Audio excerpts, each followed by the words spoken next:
Senhor, nós te agradecemos pela manhã desse dia, agradecemos ao Senhor, Deus, pela oportunidade de também, ó Deus, sermos ministrados pelas canções e de prestarmos culto ao Senhor. Que nós verdadeiramente levemos a sério, Senhor, que este tempo não é um tempo de entretenimento, não é um tempo, ó Deus, para simplesmente entretermos aqueles que estão em casa ou sermos, ó Deus, também tecnicamente aqueles que estão cumprindo um protocolo, mas que nós, ó Deus, tenhamos desejo de glorificar o Teu nome e de sermos edificados e alimentados. Pai, esses dias têm sido difíceis. A falta da comunhão, Senhor, nos tem feito mal, tem sido ruim. Não obstante, eu creio, ó Deus, que o Senhor de alguma maneira deseja alimentar o nosso coração. Nós podemos nos alimentar no convívio com os nossos, dentro das nossas casas, dos nossos lares. Nós podemos nos alimentar, Senhor, orando uns pelos outros dentro do nosso lar. Nós podemos ser alimentados por essas canções que edificam a alma, que levam o nosso coração, a nossa alma até o Senhor. Nós podemos ser alimentados, ó Deus, pela Tua palavra viva e eficaz, que por si só cumpre, ó Deus, toda a Tua vontade. Então eu peço ao Senhor que nesta manhã nos alimente, mais uma vez, perdoando os nossos pecados, Senhor, purificando o nosso coração, que é um coração corrupto, miserável, um coração pobre, cego, nu. Ó Deus, que o Senhor venha nesta manhã, em nome de Jesus, conclamar-nos a comprar colírio que nos faça enxergar, a vestes que cubram a nossa nudez e a ouro que possa nos enriquecer. Ó Deus, para que nós sejamos aqueles e aquelas que o Senhor no seu coração desejou, ó Deus, que sejamos. Eu peço Tua bênção sobre a vida de cada um dos meus irmãos que estão aqui. Peço que o Senhor cuide dos meus irmãos que estão, ó Deus, neste lugar, possibilitando que essa mensagem chegue aos lares. Peço que o Senhor cuide dos nossos irmãos que estão nos lares, de cada família, e que este seja um tempo agradável na Tua presença, em nome de Jesus, amém e amém. Amém, que Deus te abençoe. Queria convidar você nesse momento para nós estudarmos um instante a palavra do Senhor.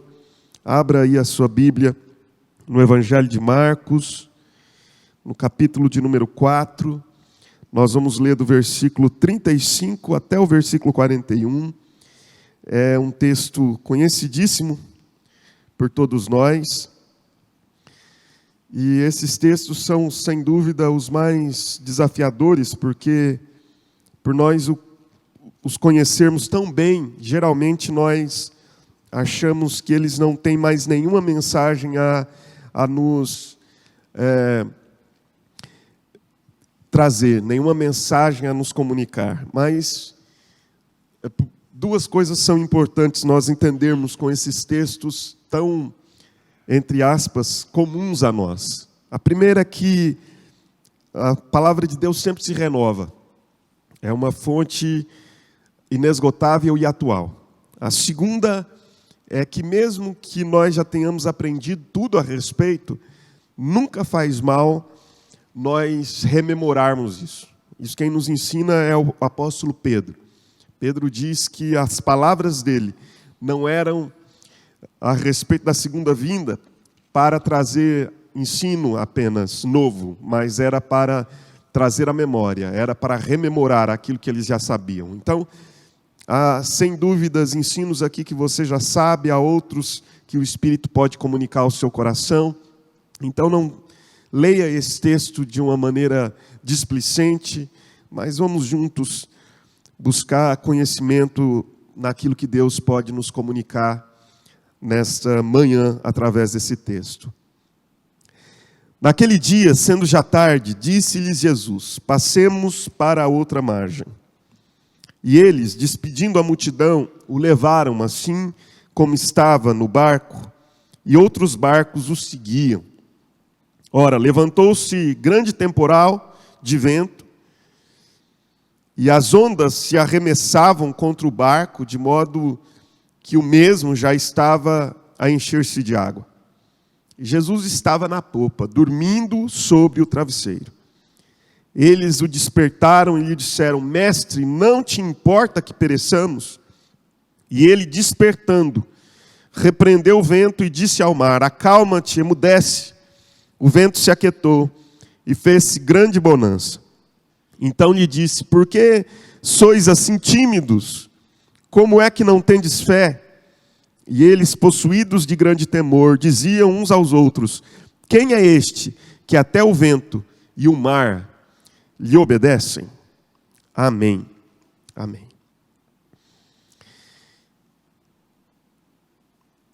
No dia 8 de fevereiro deste ano de 2020, ainda os aeroportos entre a América e a Europa não haviam sido impedidos, fechados, e ainda havia tráfego aéreo. Aconteceu algo inusitado que eu gostaria de compartilhar com você. Um Boeing 747 estabeleceu um novo recorde de travessia do Atlântico entre a América e a Europa. Cerca de 5.500 quilômetros de distância, que eram percorridos geralmente por esses aviões em 6 horas e 15 minutos.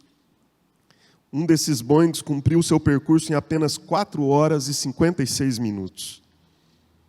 O recorde nessa rota era de um Boeing também 787, que em janeiro de 2018 levou 5 horas e 13 minutos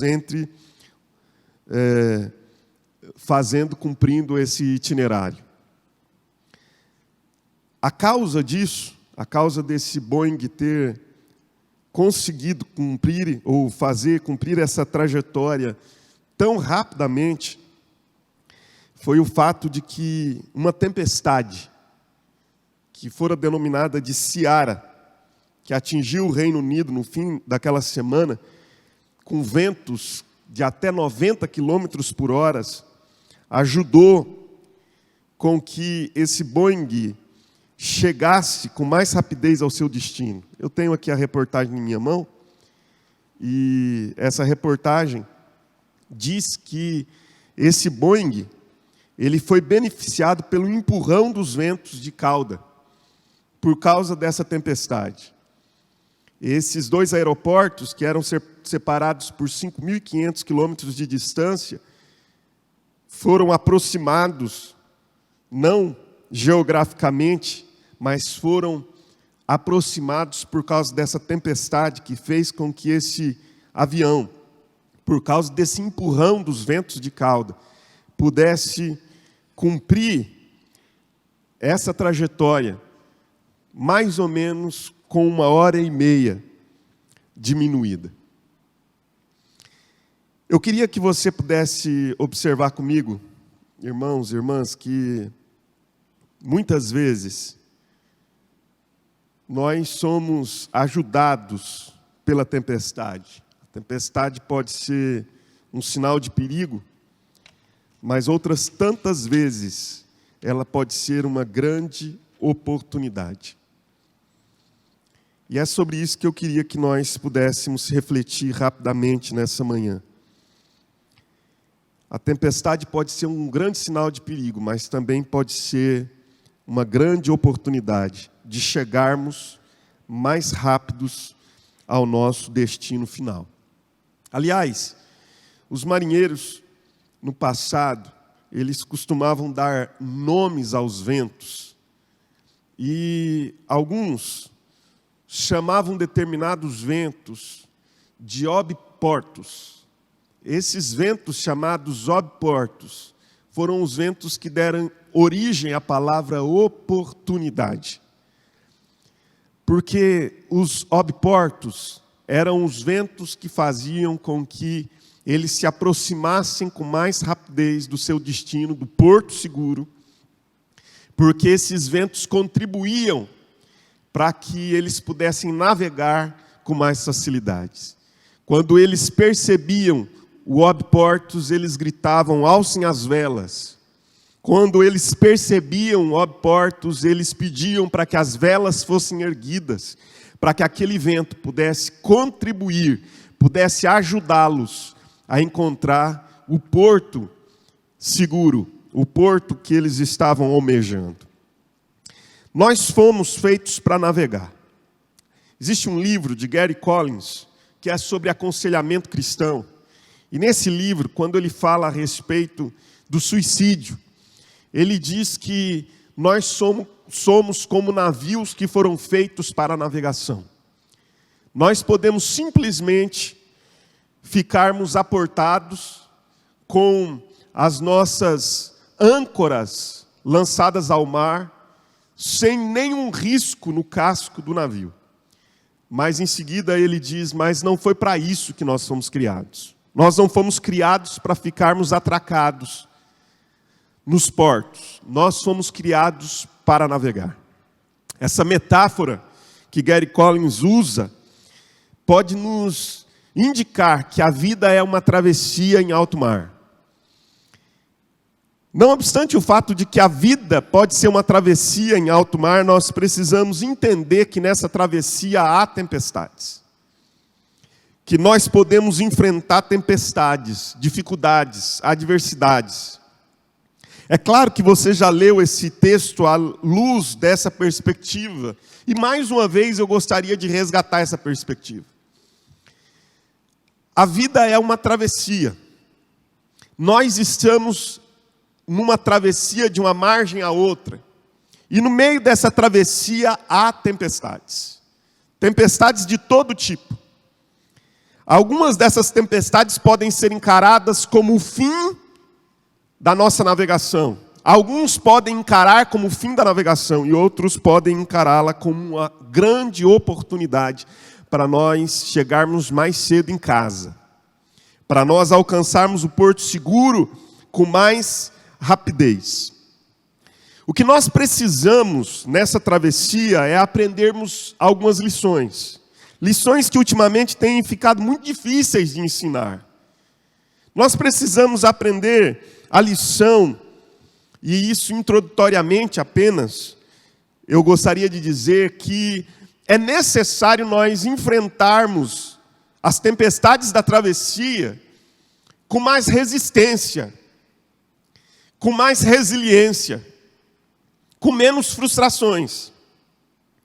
Há muitos que estão enfrentando a travessia, e no primeiro sinal de que nós estamos enfrentando a dificuldade de repente, um mar revolto e de uma tempestade, nós podemos ser, naquele momento, levados a uma profunda frustração, de que queríamos um mar calmo, de que queríamos uma travessia sem intercorrência, de que queríamos simplesmente atravessar de uma margem a outra, sem sermos sucumbidos, sem sermos assaltados, melhor dizendo, por uma tempestade. Mas isso não é possível. As tempestades podem surgir de uma maneira inesperada, e geralmente é assim que elas surgem. Dizem que quando você vê uma tempestade, se a distância entre a luz do relâmpago e o som do trovão for de 5 segundos, você ainda pode correr e conseguir se abrigar em algum lugar.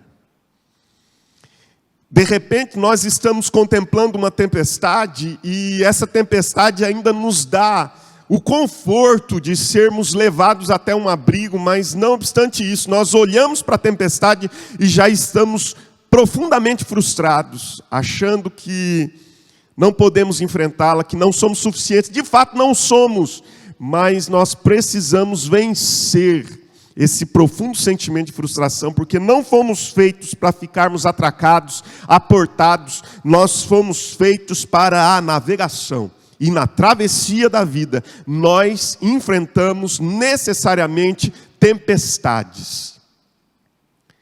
E eu gostaria de trazer para a nossa reflexão a compreensão de que nós precisamos reduzir um pouco a nossa expectativa quanto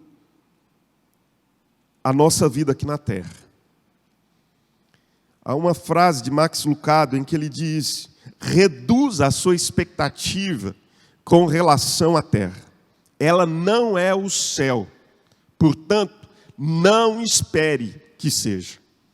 Às vezes nós estamos enfrentando a vida pensando que a vida é um lugar onde nos está sendo vendido a ideia de que tudo é correto, mil maravilhas, sem dificuldades, sem problemas, sem intercorrências, sem tempestades, sem obstáculos no caminho, de que nós vamos navegar num mar absolutamente calmo, sem sermos sossegados por tempestades, sem sermos acometidos de adversidades. E aí nós nos frustramos. E passamos então a declarar as nossas frustrações, sem entender que na travessia da vida existem muitas tempestades. Mas eu queria chamar a sua atenção sobre a possibilidade de que essa tempestade seja uma oportunidade para que mais depressa nós cheguemos ao nosso destino final. Pode ser que essa tempestade traga obportos. Pode ser que essa tempestade traga ventos de cauda que nos ajudem a quebrar o recorde. Às vezes a igreja olha para toda essa circunstância e pensa que nós estamos sendo sucumbidos no meio da tempestade. Pode ser que não. Pode ser que Deus esteja nos preparando para coisas melhores, maiores. Pode ser que Deus esteja soprando um vento de cauda. Pode ser que obportos estejam surgindo para nos levar mais rápido para casa. Portanto, eu queria trazer 4 lições para a sua reflexão, para a minha reflexão nessa manhã. Como disse a um irmão, essa mensagem é arroz e feijão. Espero que Deus dê a você toda a mistura para que nessa manhã você se alimente.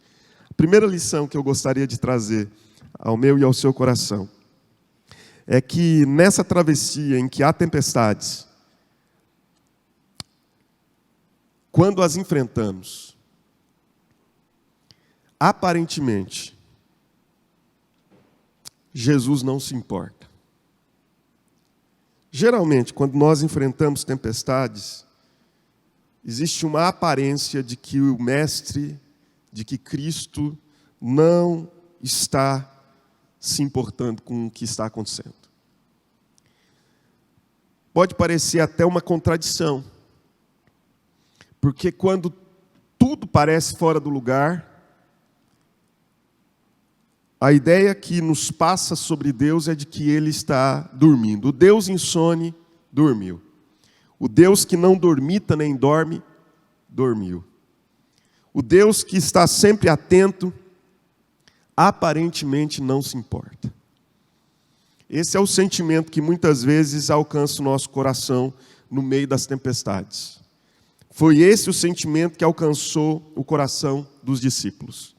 Mais do que a tempestade, o que faz com que o nosso coração se inquiete na tempestade é o fato de que Deus parece não se importar. Mais do que a tempestade em si, o sentimento da aparente apatia e indiferença divina é o que mais inquieta o coração dos discípulos. Porque os discípulos são aqueles que creem de fato que o único que poderia fazer alguma coisa naquele instante era Jesus, e Jesus estava dormindo num travesseiro, acomodado àquela situação. Não é esse o sentimento que às vezes passa no seu coração? Quando eu mais preciso dele, cadê ele? Quando eu mais preciso dele, por que ele não está insone, acordado, com os olhos abertos? Quando eu mais preciso, parece que Deus se distanciou. Quando eu mais preciso, parece que Deus silenciou. Quando eu mais preciso de uma palavra, quanto mais eu oro e peço que Deus fale comigo, menos eu ouço a sua voz. Irmãos, me parece que Deus trabalha no silêncio. E me parece que Ele quer gerar no nosso coração essa necessidade de estimular, de fortalecer a nossa fé. Sempre que eu penso nisso, me vem à mente a ideia de Marta e Maria, quando elas mandam aquele recado para Jesus de que o irmão, e elas fazem questão de mandar nesse bilhete a Jesus, nesse recado a Jesus, uma frase sublinhada. E a frase é: aquele a quem amas estás enfermo.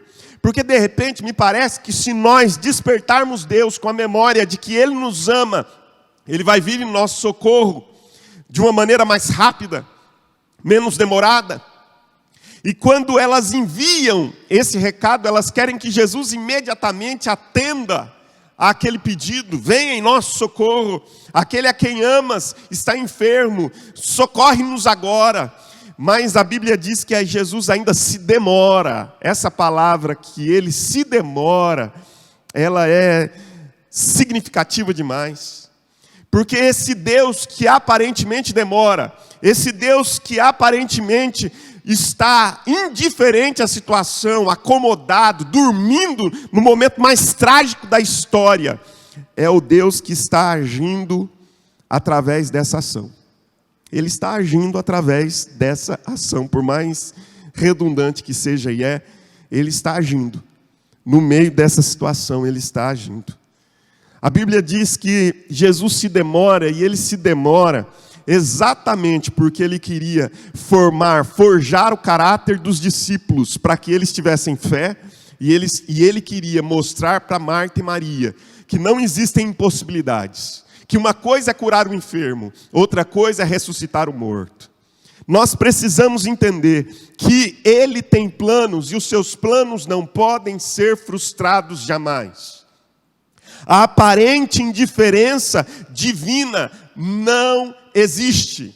Deus não criou o mundo e se distanciou. Deus não é, dentro da perspectiva bíblica, um deísta, aquele que cria e depois se ausenta, aquele que faz o relógio e deixa o relógio correndo até o momento em que a bateria acaba. Não, Deus é aquele que constrói e continua dando manutenção à sua criação. Deus criou e manteve a sua criação até agora. Deus fez todas as coisas e continua fazendo. Deus criou a sua criação e a redimiu na história. A maior prova de que o Deus aparentemente que está distante da nossa situação é a encarnação de Jesus Cristo. Jesus se encarnou, é o Deus que se fez carne. O Verbo se fez carne e habitou entre nós, cheio de graça e de verdade. E vimos a sua glória, glória como o do unigênito do Pai. Lembre-se, a encarnação de Jesus é, na verdade, a maior declaração divina de que Ele se importa com a criação, de que Ele se importa conosco, de que Ele se importa com aquilo que está acontecendo na terra, de que Ele não está apático, indiferente, ausente ou distante. Ele está agindo. Deus não é um Deus distante neste momento. Ele fez e Ele continua mantendo a sua criação. Tudo que está acontecendo sob o governo de Deus na história. Muitas vezes essa é a ideia que nos passa. Na travessia, quando as tempestades nos alcançam, parece-nos que o Mestre não se importa que haja perecimento. Mas eu gostaria de trazer uma outra rápida lição que esse texto me comunica ao coração. A segunda lição que esse texto me fala ao coração é que na travessia, quando as tempestades nos assaltam, elas servem para revelar a nossa fragilidade. Servem para revelar a nossa fragilidade. Porque por mais que nós nos entendamos como competentes marinheiros, por mais que nós nos entendamos, nos compreendamos como aqueles que conseguem fazer a travessia sem ajuda, chega um momento em que nós também precisamos encarar a nossa fragilidade. A palavra grande temporal, ela poderia ser traduzida por furacão. Literalmente é um furacão. Quando nós estamos no olho do furacão, nós contemplamos a nossa fragilidade. que nós não podemos fazer nada, de que nós somos incompetentes, de que nós somos incapazes, de que nós não temos as habilidades necessárias para responder ao momento, de que nós precisamos de alguém além de nós, de que nós precisamos do transcendente entrando na história, de que nós precisamos do eterno entrando naquilo que é temporal, de que nós precisamos de alguém que está para além da nossa incapacidade de administrar o momento.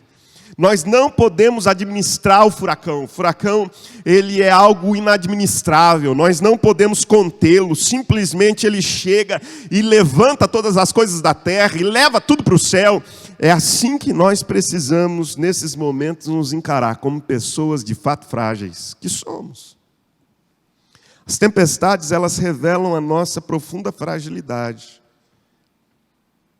Revelam que nós não temos a competência necessária para administrar os problemas que fogem ao nosso controle. Aí, o que geralmente acontece? Nós somos tomados de grande ansiedade, as preocupações batem à porta, nós passamos a sofrer de insônia, alguns procuram rapidamente medicamentos que lhe deem algum alento, alguma tranquilidade naquele momento. Porque a ansiedade nada mais é do que anteciparmos um futuro que pode nem chegar. Nesses momentos nós observamos a nossa profunda fragilidade diante da vida. De que nós não somos mais nada além de pó. A palavra de Deus ensina que nós fomos criados do pó e ao pó voltaremos. E o nosso espírito dado por Deus, a Deus voltará. Mas nesses momentos, nós percebemos a nossa completa e total, terceira lição, dependência de Deus. Veja, as tempestades revelam também que somos dependentes de Deus. Se somos frágeis, somos dependentes de Deus. O pecado do ser humano, sabe qual é?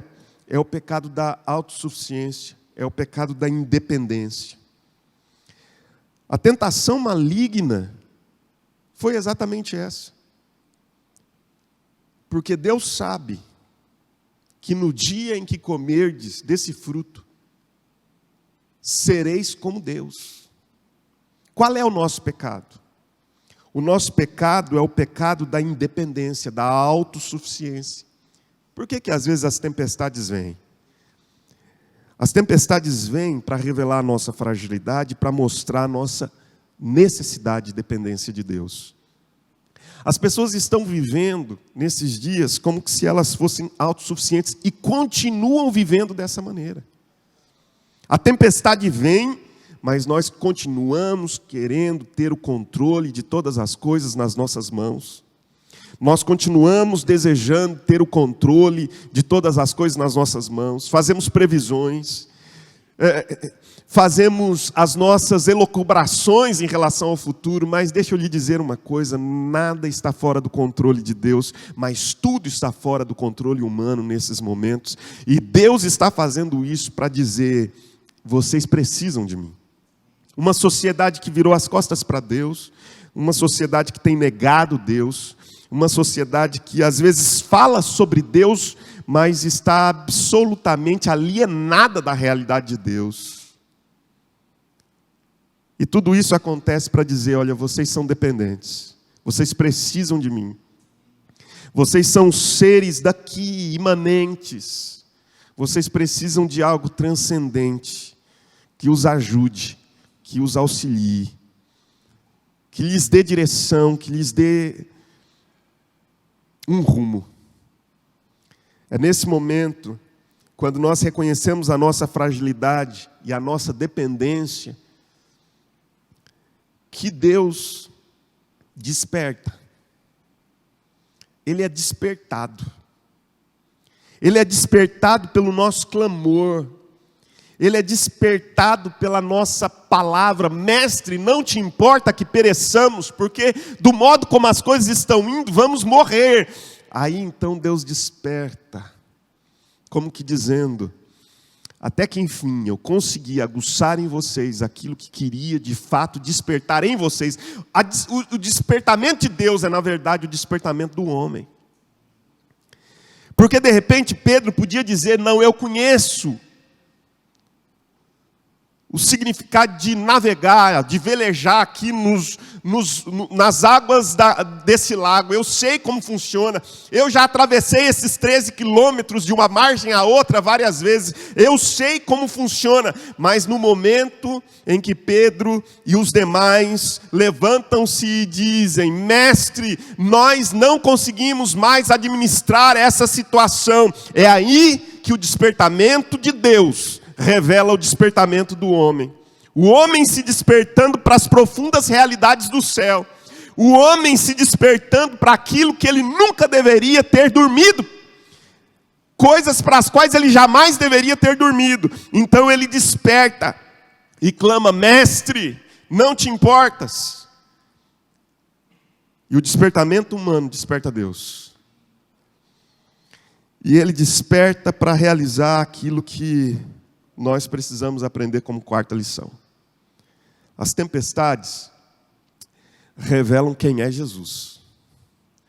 As tempestades revelam quem Deus é.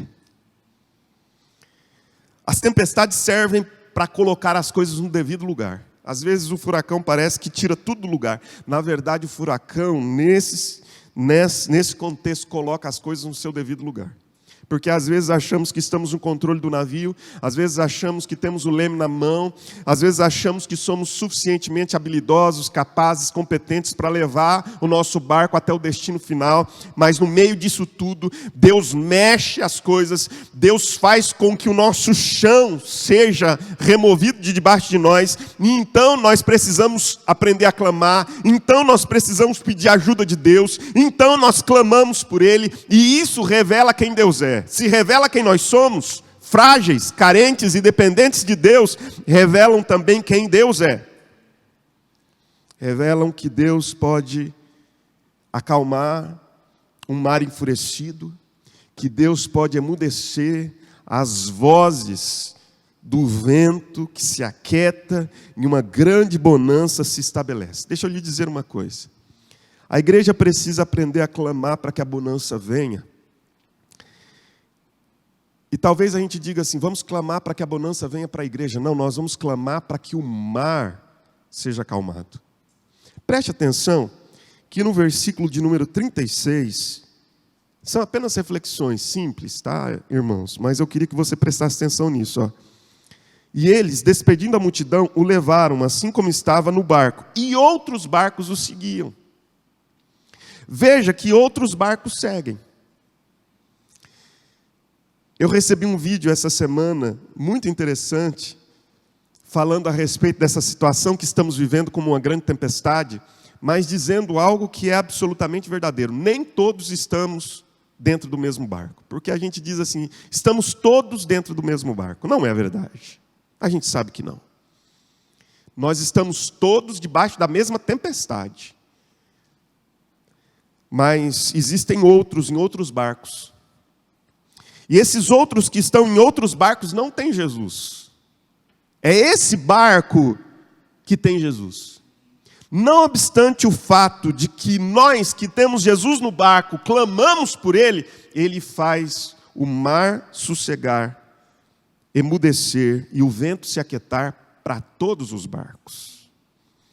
Existem pessoas que não estão com Jesus no barco, mas eles podem ser beneficiados pela oração da igreja, eles podem ser beneficiados por aqueles que creem no Deus que tem o controle de todas as coisas na mão, do Deus que tem o controle da natureza nas suas mãos, que tem o controle desse vírus nas suas mãos. Irmãos, sejamos sinceros, como cristãos que creem, que possuem fé em Jesus, você acha mesmo que esse vírus invisível está fora do controle de Deus?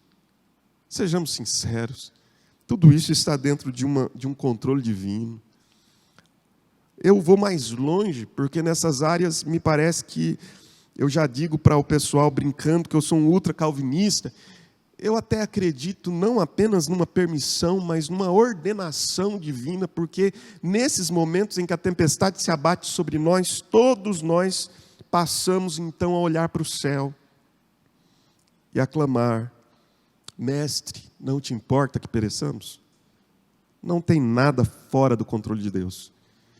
E a igreja que crê nesse Senhor deve clamar a Ele de todo o seu coração. Mas todos os barcos que estão velejando junto conosco nessa tempestade que abate a todos, poderão se beneficiar da oração, da intercessão da igreja de Cristo Jesus. Então o vento se aquietou, fez-se grande bonança. Como diria um antigo hino: Mestre, o mar se revolta e as ondas nos dão pavor. O mar se reveste de trevas, não temos um Salvador. E aí nós clamamos: não te importa que pereçamos? E aí o que vem em seguida é que há sossego. Sossegai, sossegai. E o mar que está revolto, sossega. Então, verso 40, lhes disse: por que sois assim tímidos? Como é que não tendes fé? Por que vocês são assim tímidos e não tendes fé? Eu termino, depois dessas 4 lições, posso recapitular com você rapidamente? Primeiro, na travessia da vida há tempestades. E essas tempestades, nessas tempestades, primeiro, aparenta que Jesus não se importa. Não é verdade, é apenas aparência. Segundo, revelam nossa fragilidade. Terceiro, revelam nossa dependência. E quarto, revelam quem Jesus é. Uma vez compreendido isso, então, uma última lição, que aqui já é a minha conclusão. Jesus faz a pergunta: por que vocês são assim tímidos?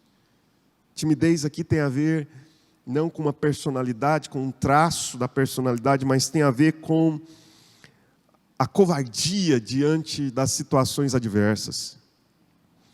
Tem a ver com a relutância de crermos e confiarmos em Deus em momentos em que obstáculos se erguem diante de nós. E Jesus esclarece essa pergunta com outra: como é que não tendes fé? Deixa eu lhe dizer uma coisa. Fé não é uma garantia de vida fácil. Fé não é garantia de conforto pessoal ou de circunstâncias favoráveis. Fé não é isso. Até quando a igreja evangélica no mundo vai continuar elaborando fé como isso?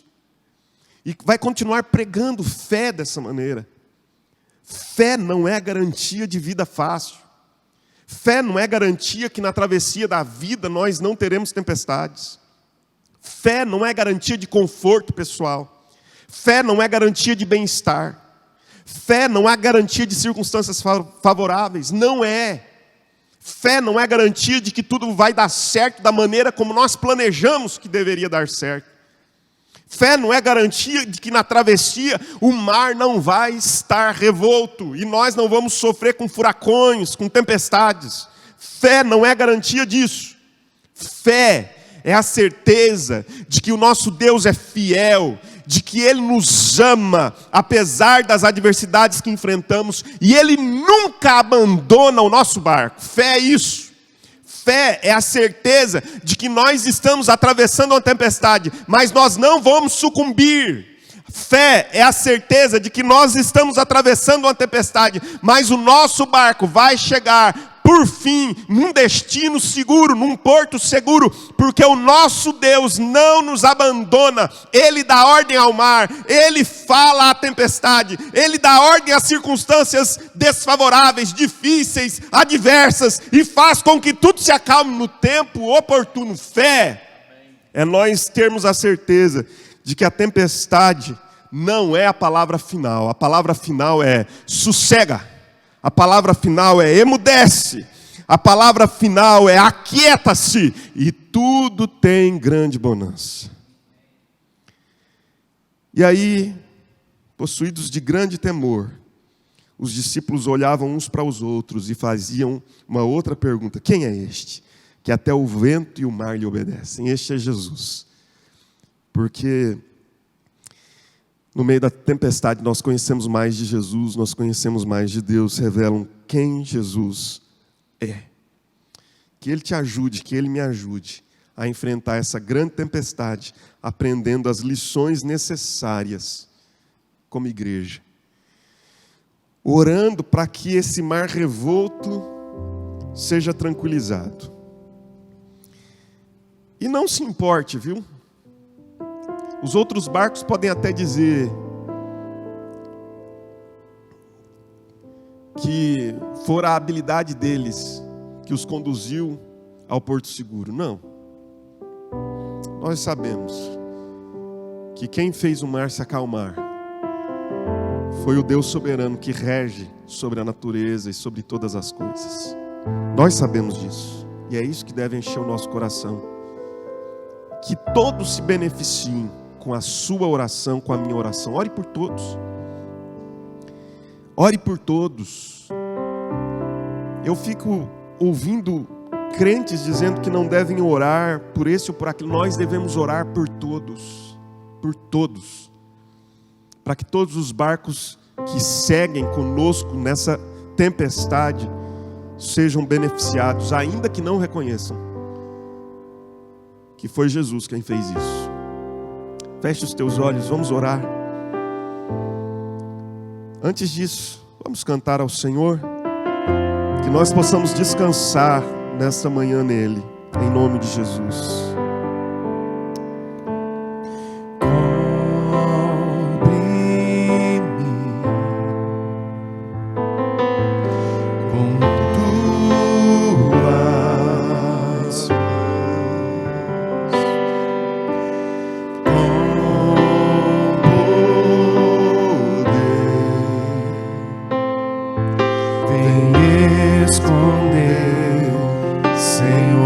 Vem nos esconder, Senhor. E o mar seguindo vem, sobre a tempestade eu voarei, sobre as águas tu também és Deus. Descansarei, pois sei que és Rei.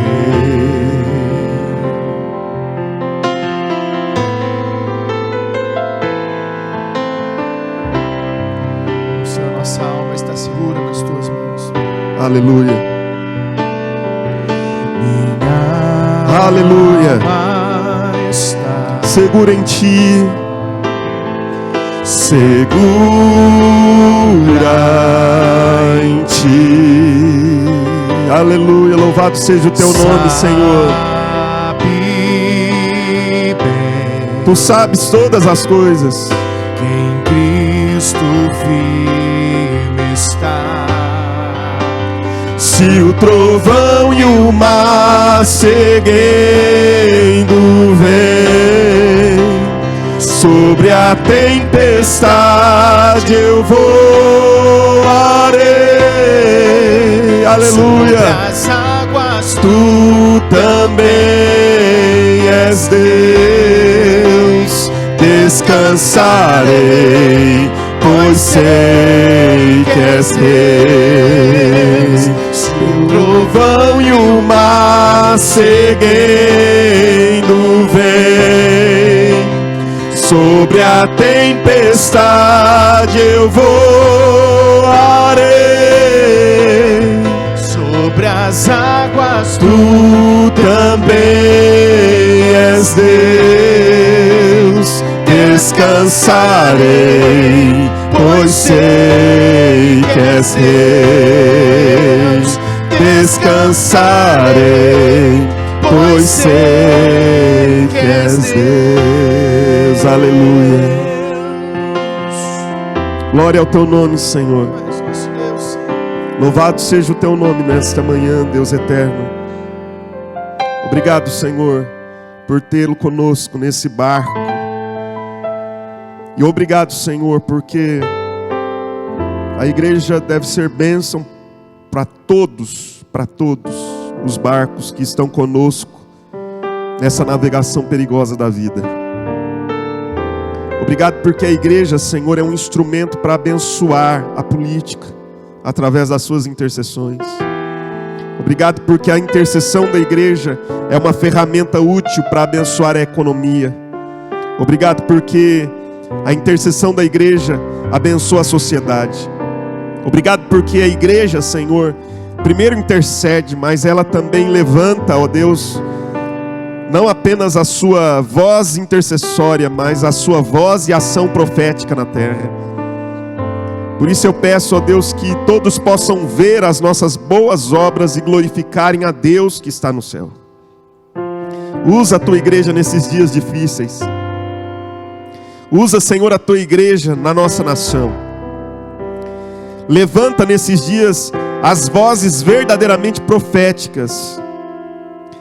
Faz, ó Deus, com que essas vozes sejam ouvidas como arautos do céu, que proclamam, Senhor, a direção certa. Que essas vozes, ó Deus, gritem dizendo: ventos de oportunidade estão surgindo. Que nós sejamos, ó Deus, ousados o bastante para erguer as velas, alçá-las, porque pode ser que esse seja o momento ideal para nós irmos mais depressa ao nosso destino final. Que esses ventos de cauda soprem, Senhor, não para gerar desconforto, medo, temor e pânico, mas para dizer: vão mais depressa, vão mais rápido, cheguem ao destino final mais depressa. Senhor, que esses dias sejam dias que abreviem a tua volta, e que muito mais rapidamente nós voltemos para casa, porque esse mar não é a nossa casa, esse barco não é a nossa casa. Nossa casa, Senhor, é no outro lado da margem. Que nós atravessamos com mais rapidez essa tempestade, atravessemos com mais rapidez esse mar, Pai, para que lá do outro lado da margem nós possamos encontrá-lo no nosso lar celestial eterno. Senhor, abrevia a tua volta e prepara-nos para ela, Senhor. Deus, aqui neste lugar, Senhor, nós somos angustiados com tantas dificuldades, Pai. Não apenas aquelas do lado de fora, não apenas as tempestades externas, mas também existem tempestades interiores, ó Deus. Existem coisas que nós não conhecemos sobre nós mesmos e que, uma vez que conhecemos, começamos a nos angustiar com estas coisas.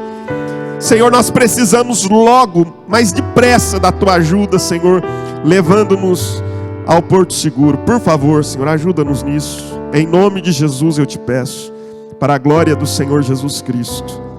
Amém e amém. Que o Senhor teu Deus te abençoe, que o eterno Deus te guarde, que você enfrente essa tempestade com coragem, com resiliência, com fé no Deus que é fiel e nos ama em qualquer circunstância desfavorável e adversa. Que a graça do Senhor e Salvador Jesus Cristo, o amor de Deus, o nosso Pai que jamais falha, e o consolo, o conforto, a unção, os dons e o fruto do Espírito sejam sobre a sua vida agora e por todos os dias da sua caminhada peregrina até a eternidade, quando nós viveremos para sempre unidos ao Senhor Jesus. Amém e amém. Que Deus te abençoe na paz do Senhor Jesus.